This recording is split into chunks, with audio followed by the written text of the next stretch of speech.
Hey, good evening, everybody. Welcome back to another video. If you notice, I'm sporting my new shirt from SMG War Relics.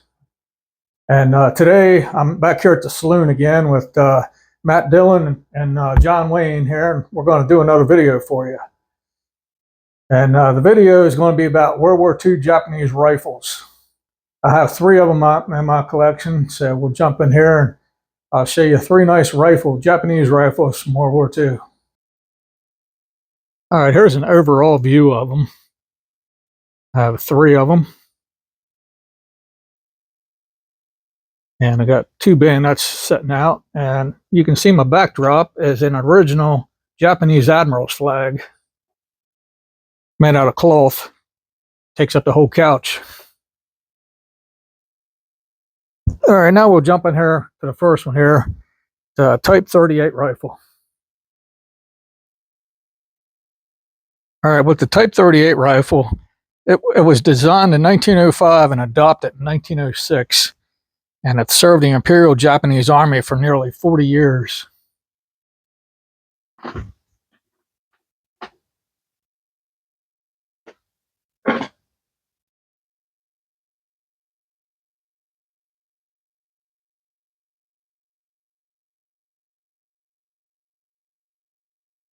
I'll get in here and take some close-up features for you.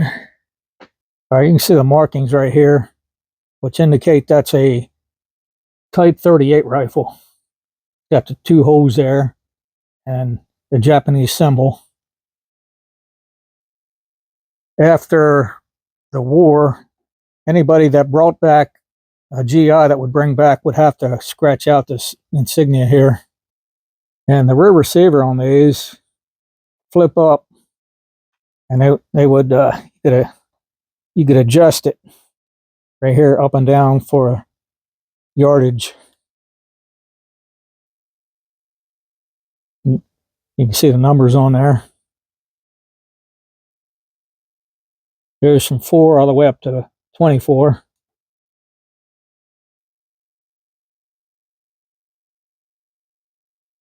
And the Type 38s had a sling hook in the back on the bottom of it. And also, if you move up here, there's the front sling hook on that one. It's got real good wood to it. Take a look at the receiver here.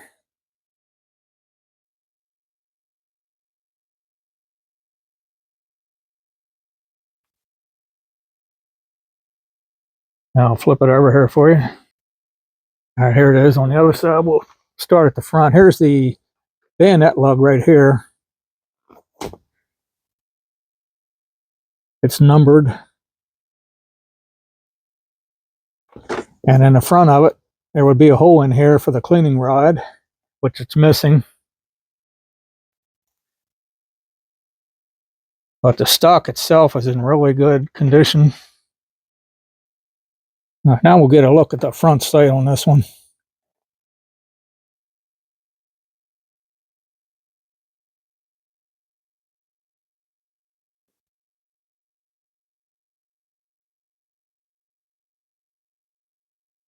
And you can see the hole right there where the cleaning rod goes in. Now we'll take a look at that maker here on the receiver. It has an S on it, and it looks like a triangle and a circle. Now, of course, the serial number and the manufacturer right there. And that one there is the Tokyo Arsenal marking. And this here is your bolt release. Once you pull the bolt up and pull it out, you just pull this back, and the bolt will come out of the receiver. And here's a look at the back of the bolt.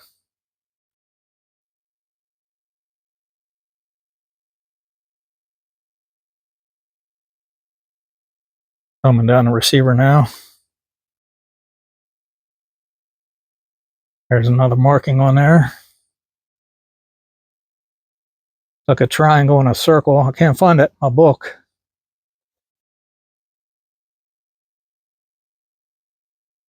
And now I'll show you the bottom of it here.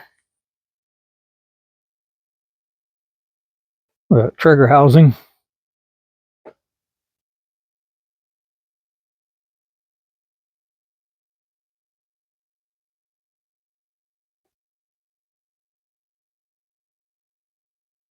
The Type 99 rifle introduced the 7.7 millimeter rimless cartridge into the Japanese service. Now here's your Type 99 rifle.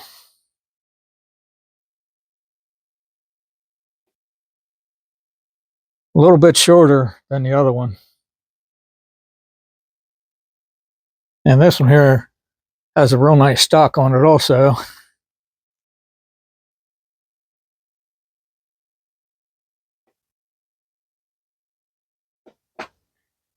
So you can already see the difference between them.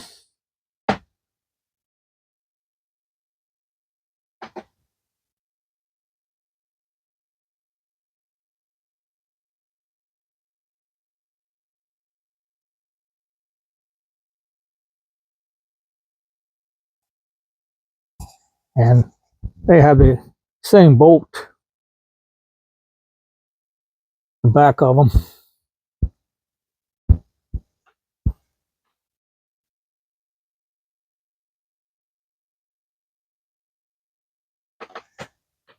See, this one has a chrysanthemum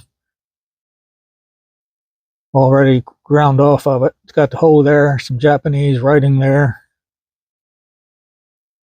And all right, with this one here, the back of it, the rear sight, this here and this here goes down, and it's for spotting aircraft, which I'm sure no airplanes were shot down by this little cartridge, but that's what they believed in. When they're not in use, they just flip up and rear sight goes down. And on the top of the receiver, you get that Japanese writing in here a little better. And it's got the single hole on this one.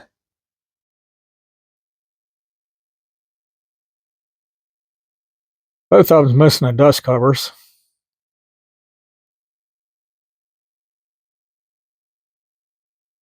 And the front sight on this one has the rabbit ear front sight. This one here does have a cleaning rod to it.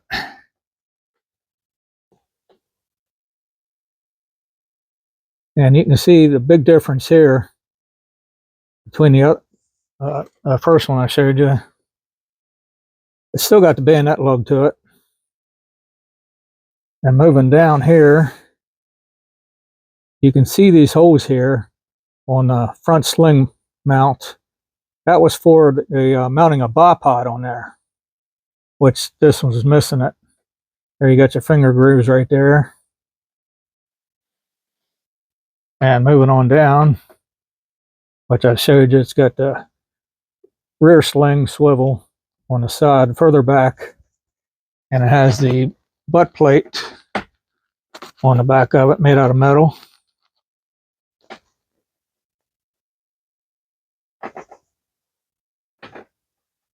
Yeah, this one here has got the Tokyo Arsenal mark on it.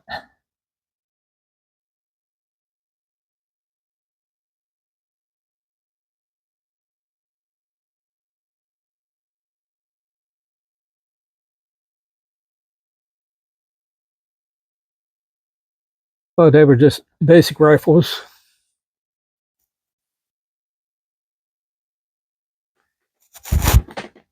Oh, I'll show you the difference here. See how that one goes back like that, and this one here don't have it on the bayonet lugs.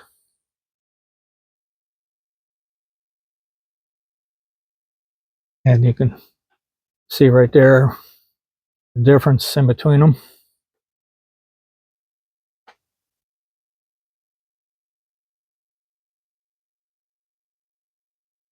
And the difference here is the butt plate stops right there, and you can see this one here comes over further.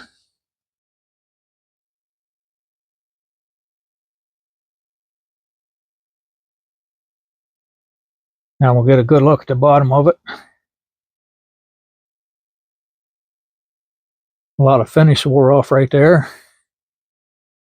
No big deal. Trigger housing and trigger.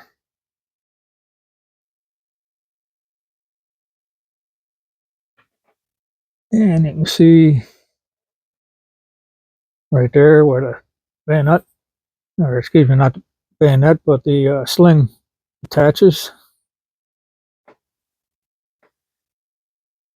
And right there we'll see the bayonet lug.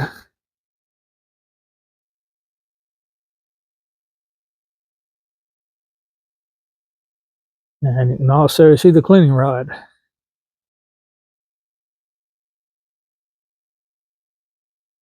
And here's the back of the bolt.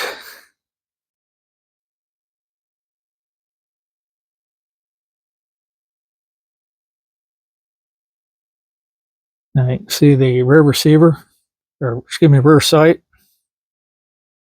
And if you match them up there,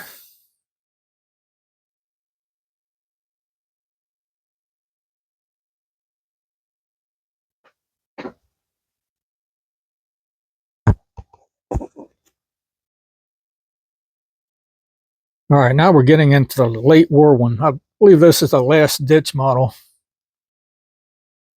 These are very, very crude made.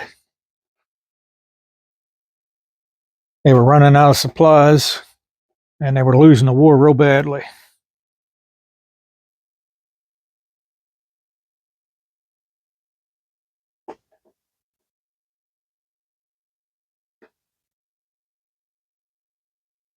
All right, you can see this one here is missing the butt plate. I'm not sure it even had one. It could be just a wooden one.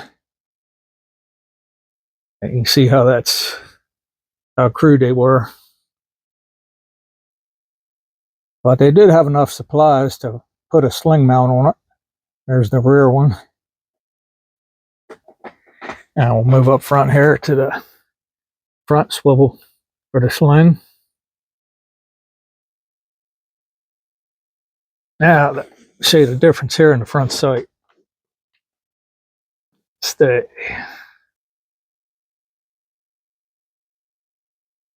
All right, here's the difference in the front sight. You can see it don't have the rabbit ears on it. Just a little piece of pointed metal. And you can see right here how crude that is. It does have a bayonet lug on it.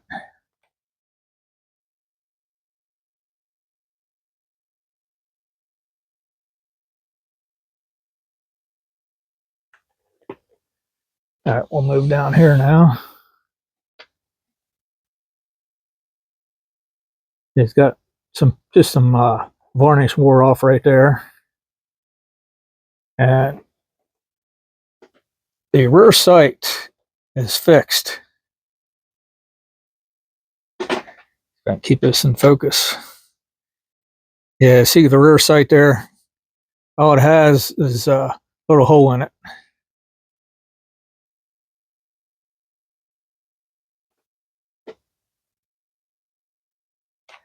All right, now we'll move in here.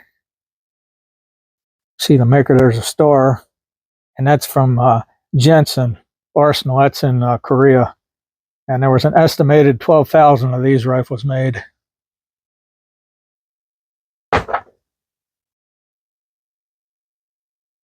And you can see right here how crude that is.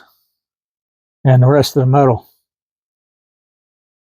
There wasn't no screws. They just put a piece of metal in there and knocked it in. Yeah, but like I say, they was losing the war real bad at this time. The chrysanthemum is ground down. There's no other markings on there. There's an O. I believe that's an O. And moving down here, you can see how crude that is. Just like it's, I'm surprised they even have a screw in it.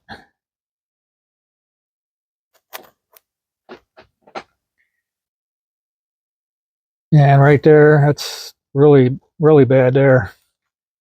Just welded and ground down. And there's a good close-up of the front sight. Not much to it. Now, move down the top of it here.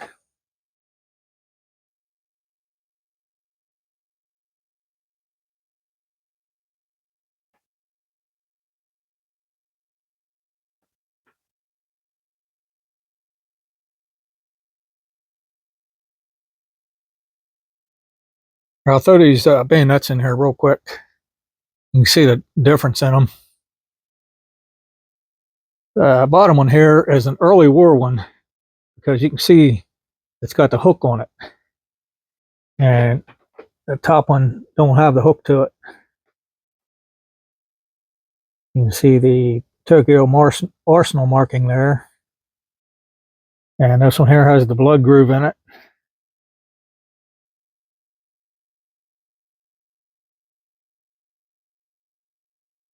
Now, as the war progressed, materials were getting harder and harder to get for them, so they had to cut back on some of their metals. So that's why they shortened that up.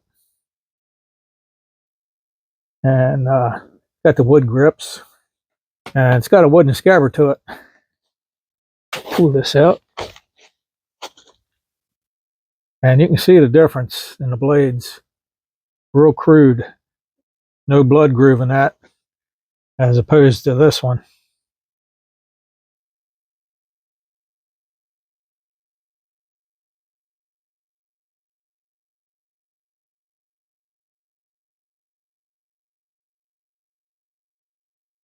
And that looks like the Korean manufacturer on that one too.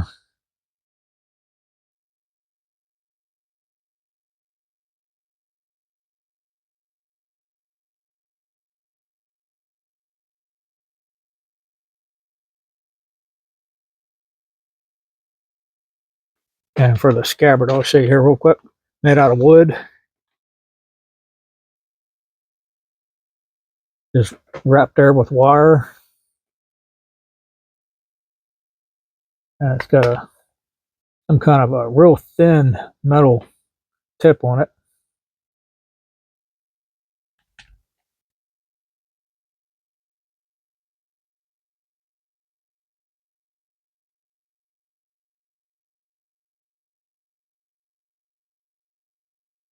Wasn't much to these.